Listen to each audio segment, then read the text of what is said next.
History really isn't, it isn't like a modern GPS. Oh, definitely not. Like, you don't get that neat little glowing blue dot on a screen telling you exactly where you are. I mean, it's much more like 18th century dead reckoning. Right, dead reckoning. It's basically organized guesswork. Exactly. So imagine you're navigating a ship, right? 200 years ago. You're basically guessing your current position based on where you think you started. Which is already a huge assumption. Yeah. And you're calculating your speed by literally throwing a log attached to a rope into the ocean and estimating your direction from a compass that's just rolling around on a wooden deck. Yeah, it's not exactly precision science. No. And the really scary thing about dead reckoning is that your errors compound. Right, they stack up. Yeah. If your starting assumption is off by just 1 degree, after a month at sea, you aren't just slightly off course. You are on the completely wrong side of the ocean. Well, and that compounding error of dead reckoning is, honestly, it's the perfect lens for how we reconstruct historical events. Right, because we start with one thing, like a logbook. Exactly. We take a primary source, like a ship's log or a painted portrait, and we treat it as this absolute starting point, the blue dot on the GPS. Right, but what if that dot is wrong? That's just it. If that source was written by a captain who's just trying to protect his pension or, painted by an artist paid by the government to create a martyr. The drift starts. Yeah. Our entire understanding of the event just drifts further and further from the truth as the centuries pass. Which perfectly brings us to the core focus of today's deep dive into the sources. We are examining the brutal and honestly deeply misunderstood death of the legendary British explorer Captain James Cook. In Hawaii, right, in 1779. Yes, in 1779. But, the maps and the maritime logs, they really only tell the first half of the story here. The official half. Right. We are actually going to follow the shockwaves of that really violent encounter on a Pacific beach all the way back to a small house in London. To his what? Yeah, to Elizabeth Batts Cook. We're going to track this chilling aftermath that befell his entire family. It's incredibly dark. It is. It's a sequence of tragedies so relentless that Victorian society literally whispered it was a supernatural curse, like a supposed revenge reaching all the way across the globe. The curse of Captain Cook. Exactly. So to pull the truth out of that compounding historical drift, we have to synthesize a massive stack of source material today. Oh, yeah. We have a ton of material for this one. We're looking at the official Admiralty archives and the Whitby Museum records. But we're not just taking those at face value. No. We are cross-referencing them with the unofficial and often totally suppressed diaries of the ordinary sailors who were actually on Cook's ships. The guys who were there on the ground. Right. And we're also bringing in modern medical analyses of 18th century diseases. And crucially, we're integrating the indigenous Hawaiian cosmological calendar and history. Which completely changes the narrative. Oh, it entirely recontextualizes the events of 1779. So, our mission today is to separate the myth from the biological and cultural reality. We're going to explore not just how a seemingly untouchable navigator fell, but how the heavy, unforgiving toll of the 18th century systematically eradicated his entire genetic line within just a few short years. He really wiped them out. Okay, so let's unpack this. We are setting the stage in the Pacific Ocean. Yeah. January 1779. Captain Cook is commanding the HMS Resolution and the HMS Discovery on his third major voyage. His final voyage. Right. And they drop anchor in Kealakekua Bay on the island of Hawaii. And, the timing of their arrival at that specific bay is honestly one of the most astonishing historical synchronicities on record. It's like something out of a movie. It really is. Cook drops anchor right in the middle of the Makahiki season. The Makahiki season. Tell us about that. So the Makahiki was this deeply sacred, highly structured period in the Hawaiian calendar. It was entirely dedicated to Lono, who was the god of peace, agriculture, and fertility. Right. And during these months, warfare was strictly prohibited. The entire societal focus shifted to harvesting, feasting, athletic competitions, and cosmological renewal. It was basically a time of enforced open-handedness, right? Exactly. Total generosity. So imagine you're standing on the shore of Kealakekua Bay. You are right in the middle of this massive festival celebrating a god Lono whose symbol involves crossed wooden spars draped with long flowing pieces of white kapa, which is like a bark cloth. Right, that's the traditional visual symbol for the god. And suddenly, out of the mist, these massive European ships appear. And what do they look like? They are floating islands of wood powered by towering masts, which are literally crossed wooden scars. Draped in massive white canvas sail. Yes. The visual alignment is just staggering. It is. And the Hawaiians, observing this alignment, they naturally integrated it into their existing religious framework. Because why wouldn't they? Right. The sources suggest that the locals treated Cook and his crew with immense reverence. They potentially viewed Cook as an incarnation, or at least a royal emissary, of Lono. The god returning. Exactly. This visual and temporal synchronicity just primed the entire initial encounter. I mean, the day filled with thousands of people in canoes. And for a solid month, it was this unprecedented cultural exchange. The British crew enjoyed incredible hospitality. Very generous hospitality. Right. They were given access to immense stores of food, fresh water, and as the diaries of the sailors point out, very bluntly rampant illicit relations with the local women. Right. The unofficial diaries don't hold back on that. No, they don't. It was basically a relentless month-long festival. But, eventually the British weigh anchor and sail away. Right. They leave. And the Makahiki Festival is wrapping up at this exact same time. And the islanders, they have to be physically exhausted. Oh, totally exhausted. Yeah. And their food stores are vastly depleted after feeding hundreds of extra men for a month. Right. So as you said, the departure of the ships coincided perfectly with the end of the Makahiki. Right. The time of Lono, that time of peace and limitless generosity, had officially closed. The Hawaiian cosmological calendar shifted to the season of Ku. Kuku. And what does Ku represent? Ku was the god of war, politics, and human sacrifice. The entire social order on the island shifted from gathering and sharing to boundary making and strict rules. Wow. Okay, so that's the cultural backdrop. But just a few days out at sea, a severe Pacific squall hits the British ships. And that's where the mechanical failure happens. Yeah. The foremast of the Resolution, this massive piece of engineered wood that is absolutely crucial for navigating the vessel, it just snaps under the pressure of the storm. It breaks entirely. And the British have absolutely no choice. They cannot cross an ocean with a crippled ship. They have to turn around and limp back into Kealakekua Bay for repairs. Which is the worst possible thing they could do. Right. This forced return is the mechanical failure that literally guarantees the tragedy. Returning outside the sacred calendar completely disrupted the socio-religious balance. It shattered the illusion. Think of it like this. It's like hosting an extravagant, exhausting, month-long holiday party. You've cooked all the meals, you've opened your home, and the guests finally leave. You're exhausted. Right. You breathe this massive sigh of relief, you lock the door, and start the grueling process of cleaning up. And then, 3 days later, those exact same guests are banging on the door, walking back in without knocking, and demanding you restock the fridge. Yeah, the island's resources simply could not support hundreds of sailors for a second time, especially not during the season of Ku. Right, the season of war and boundaries. The illusion of Cook's benign superiority began to fracture immediately. The tension was palpable. And this brings us to a really critical variable in the historical record, Cook's own deteriorating physical and mental state. Oh, yeah. We have to talk about his health. Because the traditional historical narrative paints Cook as this, marble statue of stoic leadership. Always in control. Right. But if you analyze the medical logs and the behavioral descriptions from his crew during this third voyage, you are actually looking at a 50-year-old man in the final stages of severe physical collapse. So let's look at the medical charts we pulled for this deep dive. The sources point to two rampant naval diseases here: tuberculosis and syphilis. Both devastating. Right. Tuberculosis in a cramped, damp wooden ship was basically a death sentence. And in its advanced stages, it doesn't just destroy the lungs, right? No, it invades the skeletal system. Right, particularly the spine. It causes agonizing chronic pain. And it could eventually reach the meninges in the brain, which triggers severe mood swings. And then compounding that agony is syphilis. The Great Pox, as they called it. It was a ubiquitous occupational hazard of the 18th century Royal Navy. But the disease itself is only half the story here. Exactly. We have to examine the standard medical treatment of the era, which was the systemic administration of mercury. Wait, they were using a highly toxic heavy metal as medicine? Yes. They were essentially poisoning their own sailors to cure them. That's wild. Because mercury doesn't just make you sick, it actively destroys the nervous system. It strips the myelin sheath right off the nerve. Right, the protective insulation on your nerve cells. It essentially short-circuits the brain's frontal lobe, which is the exact area responsible for impulse control, emotional regulation, and diplomacy. Right, and the condition is known as erethism.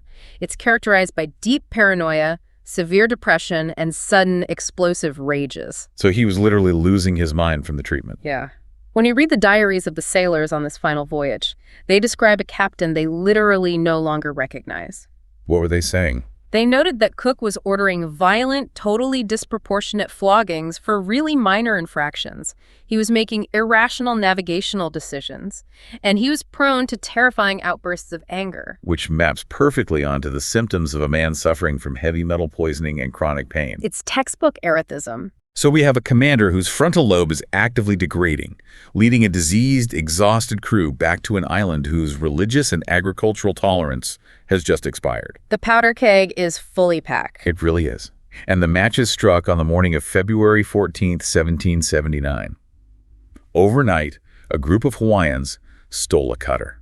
A cutter. Yeah, it's a large, heavily built rowboat, essential for transporting goods and men from the ship to the shore. They stole it from the HMS Discovery. And in previous voyages, Cook had developed a standard operating procedure for dealing with stolen property. His hostage playbook. Right. He would go ashore, identify the highest-ranking local leader, and literally take them hostage aboard his ship until the missing item was returned. Which is incredibly aggressive. It is, but he had successfully used this brutal tactic in Tahiti and other islands. It had worked before. But applying that exact same playbook here during the season of Coup, with his own mental state unraveling, it was a catastrophic miscalculation. Complete disaster. Let's walk through the anatomy of this skirmish, minute by minute, because the sources paint a terrifying picture of a situation just spiraling out of control. Okay, so it's early morning. Right. Cook takes a small, heavily armed party of Marines ashore to the village of Kaualoa. His objective is to kidnap the Alinui, the ruling chief, a man named Kalaniopuu. Right. And Cook locates the chief, who had just woken up and seemingly had absolutely no knowledge of the stolen cutter. He had no idea what was going on. None. But Cook insists the chief accompany him back to the ship. Kalaniopuu, perhaps just wanting to defuse the situation, initially agrees. He starts walking toward the beach. Right. He begins walking to the beach with the British Marines. But the atmosphere in the village is rapidly transforming. The Hawaiians realize this isn't a diplomatic visit. It's a hostile abduction of their sovereign. The mood shifts instantly. And the sources describe a pivotal intervention by the chief's wife, Kealakekua. She runs out of her dwelling, throws herself in front of her husband, and begs him not to get into the British boat. She knew something was wrong. Yeah. She and two other high-ranking chiefs physically block his path, forcing him to literally sit down in the sand. And simultaneously, an elderly Hawaiian priest, a kahuna, approaches Cook. He is holding a coconut and loudly chanting a mele, which is a traditional song or prayer. How do you do it? He steps directly into the space between the British and the chief, continuously chanting. He's effectively creating a vocal and physical barricade that stalls Cook's momentum. And while the priest is chanting, the beach is filling with thousands of Hawaiians. They're tying on their protective war mats, which are essentially armor made of tightly woven fibers. They're gearing up for a fight. Exactly. They're arming themselves with stones, wooden spears, and shark-tooth clubs. And Cook suddenly realizes the tide has turned. He sees he's outnumbered. Right. He turns to his lieutenant of Marines and admits, "We can never think of compelling him to go on board without killing a number of people." The bravado is gone. He knows he is trapped. But then the tipping point occurs. News arrives from the other side of the bay. British sailors who were blockading the harbor had fired their muskets at a canoe trying to leave, and they ended up killing a high-ranking Hawaiian chief named Kalaniopuu. Oh, wow. Yeah. When that news ripples through the massive crowd on the beach, the fragile standoff shatters. It's total chaos. A Hawaiian warrior named Kanaina steps forward and aggressively challenges Cook. And Cook, his impulse control likely shattered by the mercury and stress we talked about, reacts by striking Kanaina with the flat side of his sword. He hits him. Yes. Kanona grabs Cook. The Marines instantly open fire into the crowd. Yeah. The Hawaiians retaliate with a massive volley of heavy stones and thrusting spears. It descends into sheer chaotic violence. And Cook yells for his men to fall back to the boats. Yeah. But the noise of the muskets and the screams create total confusion. Right, because the small boats are floating just offshore, and the sailors inside are firing wildly into the crowd. Cook makes it to the water's edge. He turns his back on the crowd to wave his hat, trying to signal the boats to pull in closer. And that is the moment he is struck. He is hit on the back of the head with a heavy wooden club. He staggers forward into the knee-deep surf, and as he falls, he is stabbed multiple times. Right. And there is a deeply ironic, incredibly specific detail in the historical record regarding the fatal blow. The chief who killed Cook, a man named Nua, stabbed him in the neck and chest. Yeah. But the weapon Nua used was not a traditional Hawaiian wooden spear or a stone implement. No, it wasn't. The weapon was an iron dagger. An iron trade dagger. It was the exact same piece of forged European metal that Cook's own crew had traded to the Hawaiians just weeks prior. Right, likely exchanged for provisions or companionship. Think about that. The literal tools of British imperial commerce were turned around and driven through the chest of their commander. The irony is just profound. Cook dies face down in the shallow water. 4 of his Marines are also killed in the surf. And the remaining British forces managed to scramble into the boats and row furiously back to the ships. They literally leave the bodies of their captain and their comrades on the bloody beach. Just left them there. Yeah. And what happens next is a cultural collision that horrified Europe and cemented a racist myth that persisted for centuries. The cannibalism myth. Right. The British watched from their ships as the Hawaiians took Cook's body up into the hills. Days later, when the British officers finally negotiated the return of Cook's remains, they were handed a bundle. And what was inside? Inside was Cook's skull, his hands with the skin still preserved, and his long bones, which had been completely stripped of all flesh. Right. And to the 18th century British sailors, applying their own cultural framework to that visual, they arrived at a single horrifying conclusion: cannibalism. The narrative immediately became that the savages had eaten their esteemed captain. But we need to pull the medical and anthropological records here to completely dismantle that myth. Yes, let's do that. Because the Hawaiians were not consuming James Cook. What the British witnessed was actually the most profound funerary honor the indigenous culture could bestow. Explain that, because it looks horrifying to the British. Right. But in traditional Hawaiian belief, the human body is a vessel for mana. Mana is not just a soul. It is a quantifiable, potent spiritual energy, authority, and life force. Okay. And crucially, a person's mana resides permanently in their bones. So when a great chief died, or when a highly respected, powerful adversary was killed in battle, their body was subjected to a specific biological process to preserve that power. The baking. Yes. The body was baked in an imu, an underground earth oven. But this wasn't cooking for consumption. No. The heat of the earth oven was a practical mechanism to cleanly separate the flesh and tissue from the skeleton without damaging the bones. They were carefully extracting the vessel of his power. Exactly. By cleaning Cook's bones and distributing them among the highest-ranking chiefs, they were venerating his status. They were honoring him. They were literally incorporating his formidable mana into the spiritual fabric of their own leadership. Huh. From the Hawaiian perspective, they were treating Cook with ultimate reverence. But from the British perspective, it was a barbaric desecration. Complete desecration. And it took almost a full year for the shockwaves of that cultural collision to cross the oceans. News of Cook's death finally reached London in January 1780, and the British establishment's reaction was a masterclass in rapid myth-making. Oh, the propaganda machine kicked in immediately. Tell us about that, because the Admiralty and the Crown just canonized him, right? Right. King George III is reported to have wept openly upon reading the dispatches. The British establishment needed a hero to justify the massive expense and the imperial ambition of these voyages. So they scrubbed the narrative clean. And you see this propaganda machine kick into gear through art, especially. The paintings. The most famous example is the painting by John Weber, who was the official artist on the voyage.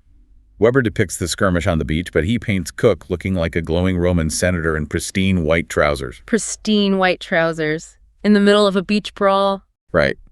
In the painting, Cook is standing heroically on the sand, his hand outstretched in a gesture of pure peace, desperately trying to stop his own violent men from firing on the locals just before he is tragically struck down from behind. And the official published account completely framed Cook as a, quote, victim of his own humanity, pushing the narrative that his ultimate restraint, his enlightened desire for peace, is what cost him his life.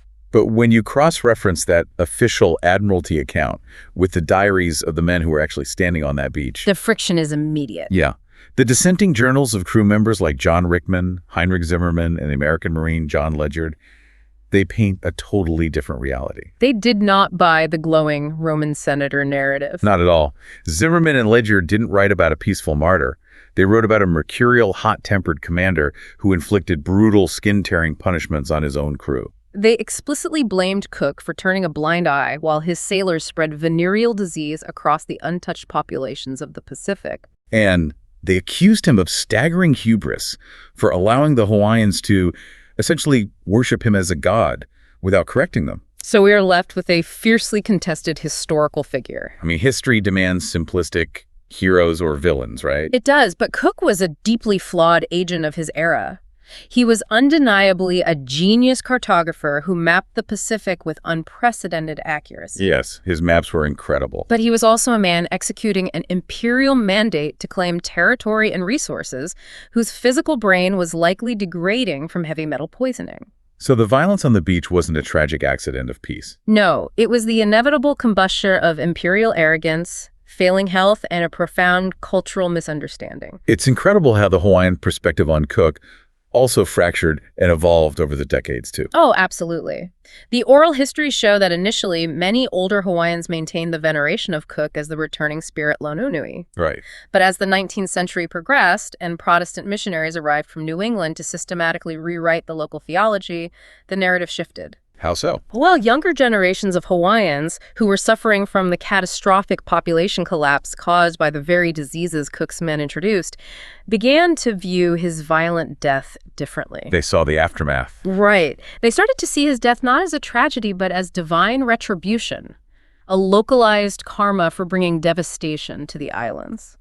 It perfectly illustrates how a single event on a beach is never static. It is constantly being reinterpreted depending on whose framework is applied, whose religion is dominant, and who holds the pen. Exactly. But, while the entire world was debating the grand geopolitical legacy of Captain Cook, arguing over cartography, imperialism, and divinity, the silence back in London was just deafening. It took 12 months for the dispatches to reach England. A whole year. And when they did, they landed like a bomb on a small house in the East End, hitting a woman who was sitting, completely unaware, stitching a garment for a man who was already a pile of distributed bones.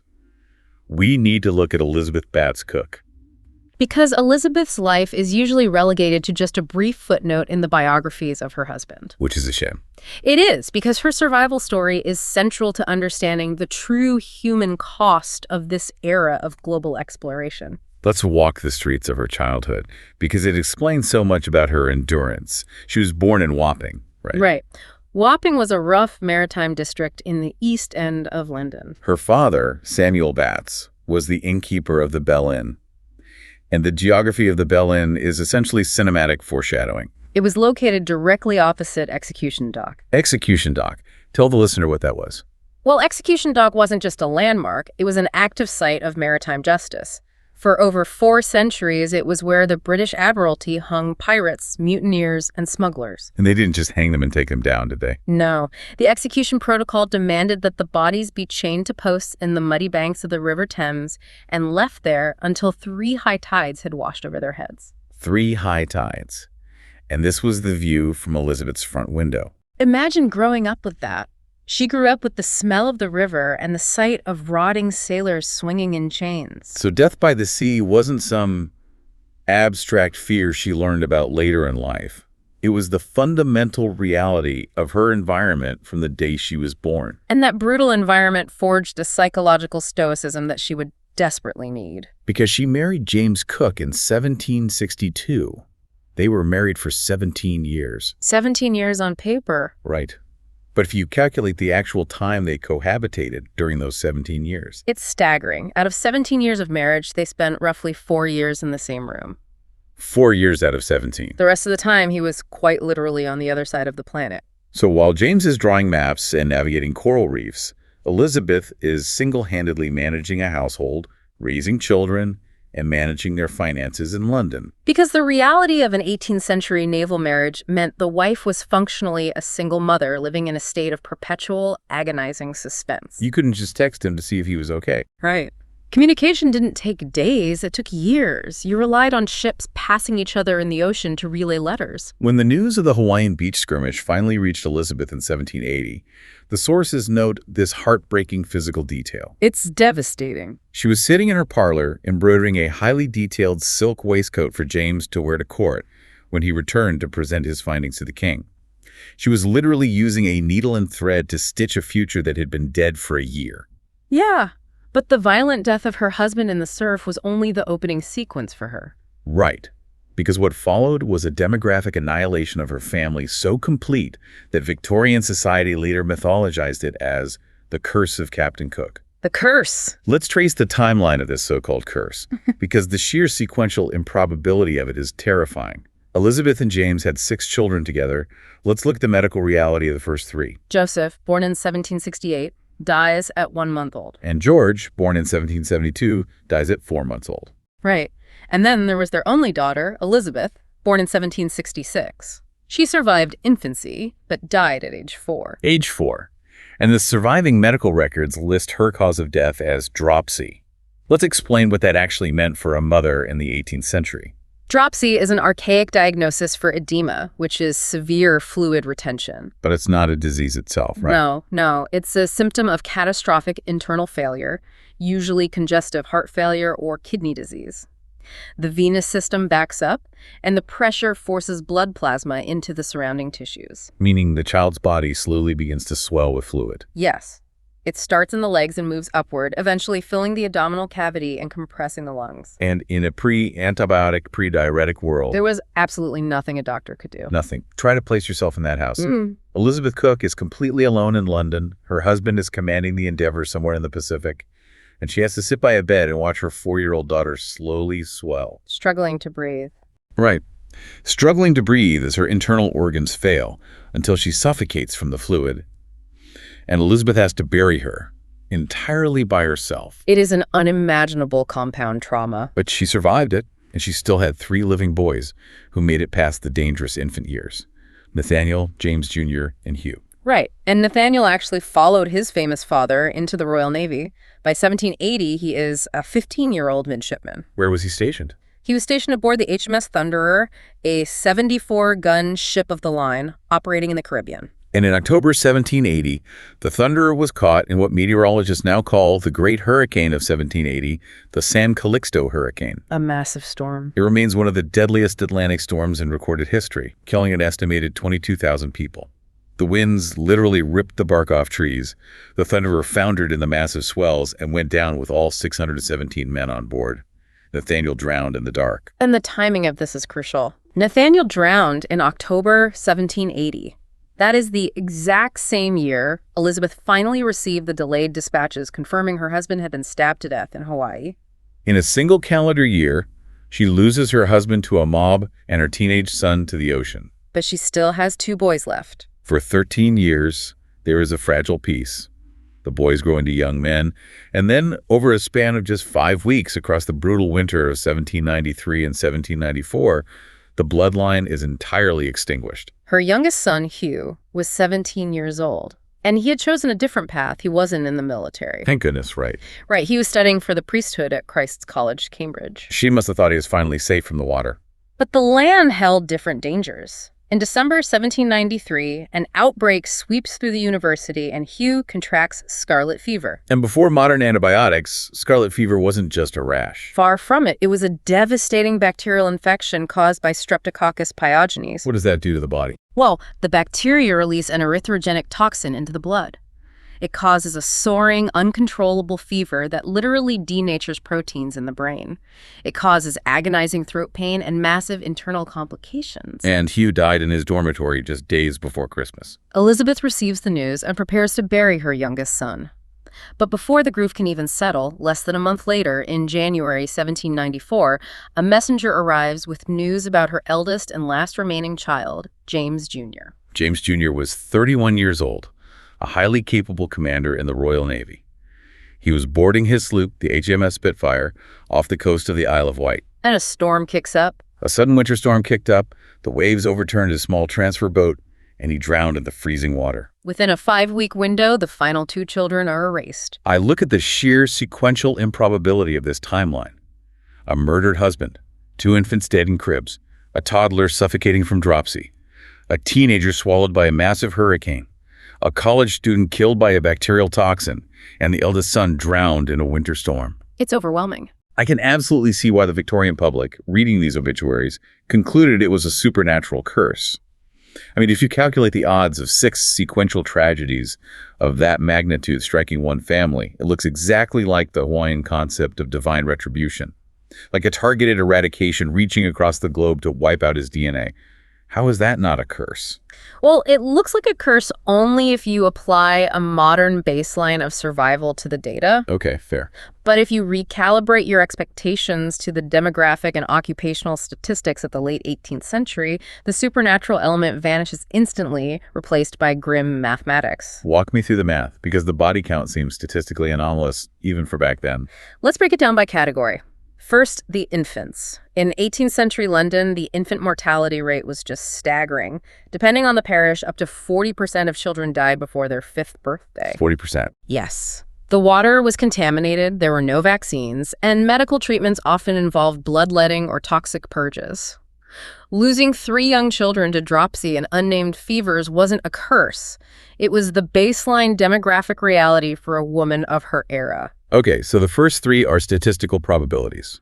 What about Hugh dying of scarlet fever at Cambridge? Again, we have to look at the mechanics of infectious disease before the discovery of penicillin. High-density environments like boarding schools, naval ships, and universities were incubators for bacterial outbreaks. Like tinderboxes. Exactly. Scarlet fever, typhus, and cholera swept through these populations in regular, devastating waves. A 17-year-old dying of a sudden fever was incredibly common. Which leaves the 2 drownings. Nathaniel in the hurricane, and James Jr. off the Isle of Wight. Right. Look at the Admiralty mortality tables for the 1780s and 1790s. The Royal Navy during the Age of Sail was essentially an industrial meat grinder. A meat grinder? Yeah. Ships were made of wood held together by iron pins, navigating without satellite weather tracking. Storms destroyed entire fleets regularly. Men fell from rigging, died of scurvy, or were washed overboard. The occupational hazard of going to sea meant that drowning was the statistically most likely outcome for a naval officer. So, when we strip away the myth, Yeah. the curse of Captain Cook is really just confirmation bias. It's pure confirmation bias. The brutal statistical realities of 18th century childhood diseases and maritime hazards finally caught up with the Cook family in the most comprehensive way possible. The math just happened to execute flawlessly against one family, and because they were famous, the public amplified that grim luck into a legend. Precisely. But, whether historians classify it as a statistical inevitability or a supernatural curse, the end result for Elizabeth was identical. It didn't matter to her. No. By the end of January 1794, the husband who drew the maps and all 6 of the children she birthed were gone. She was the sole survivor. How does a human being wake up the day after the funeral of their final child? What does the landscape of that grief even look like? The historical archives actually give us a deeply poignant look into her coping mechanisms. Elizabeth did not collapse and die of a broken heart. She lived on. She lived another 41 years after the death of James Jr. She lived to the astonishing age of 93, passing away in 1835. 41 years of absolute solitude. The records indicate she moved to Clapham, a leafy suburb of London, and lived with her cousin, Rear Admiral Isaac Smith. The rituals she constructed to manage that ocean of grief are fascinating. She was essentially pioneering Victorian mourning culture decades before Queen Victoria ever took the throne. She absolutely was. She transformed her internal life and her physical home into a highly curated shrine. The sources reveal that she strictly observed a solemn 4-day fast every single year on the specific anniversaries of her major bereavements. A 4-day fast. Every year, she would retreat to her room, close the door, and meditate alone with her husband's personal Bible. She refused to wear anything other than black satin for 4 decades. 40 years of wearing black. And she permanently wore a gold mourning ring that contained a tiny braided lock of James's hair under a piece of glass. She became the fierce curator of the family memory.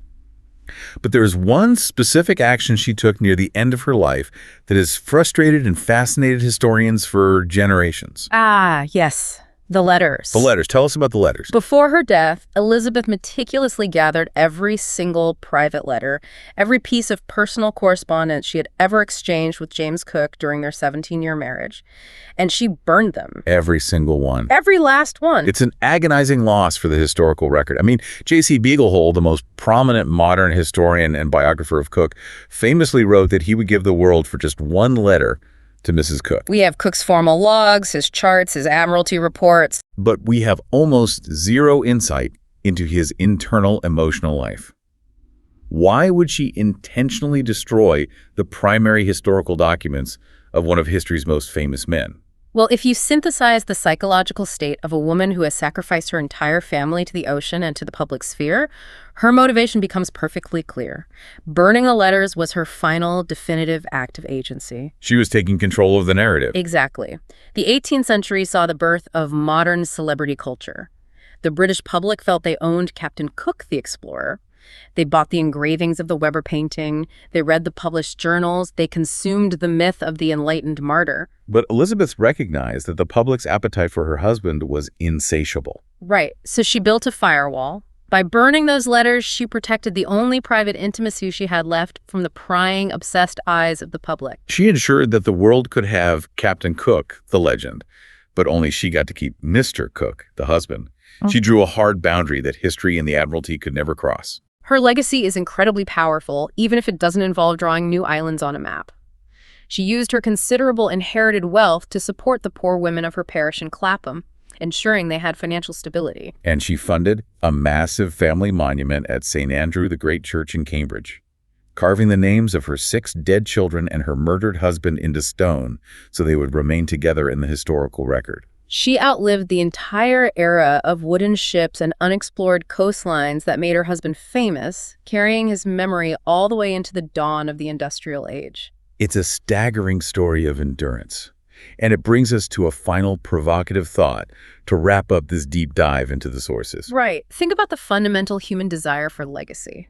James Cook sailed to the absolute freezing edges of the known globe, arguably attempting to achieve a form of immortality through geographical discovery. He mapped more of the Earth's surface than almost any human being before him. Yet, nature, disease, and the brutal statistical reality of the 18th century ensured that his biological legacy was completely erased. Not a single drop of his DNA, not one direct genetic descendant, survived past 1794. And that leaves you with something to ponder long after you take your headphones off. In the grand compounding drift of history, what is actually the more powerful, more durable form of immortality? Right. Is it biological or historical? Is it leaving behind a genetic bloodline that carries your physical traits into the future? Or is it leaving behind an idea, a map, a deeply contested myth, and a legacy that people are still arguing over, writing about, and doing deep dives into nearly 250 years later? In the case of the Cook family, the mythology undeniably outlived the biology. By a massive margin. It reminds us that when we look back at the past, we're never looking at a clean, perfectly charted map. We're looking at dead reckoning. Yep. The historical bones are there, yes. But the story surrounding them is messy, tragic, shaped by feeling bodies and cultural collisions, and fiercely debated to this day. Thank you for joining us on this journey into the sources. Keep questioning the stories you think you know, and we'll see you next time on The Deep Dive.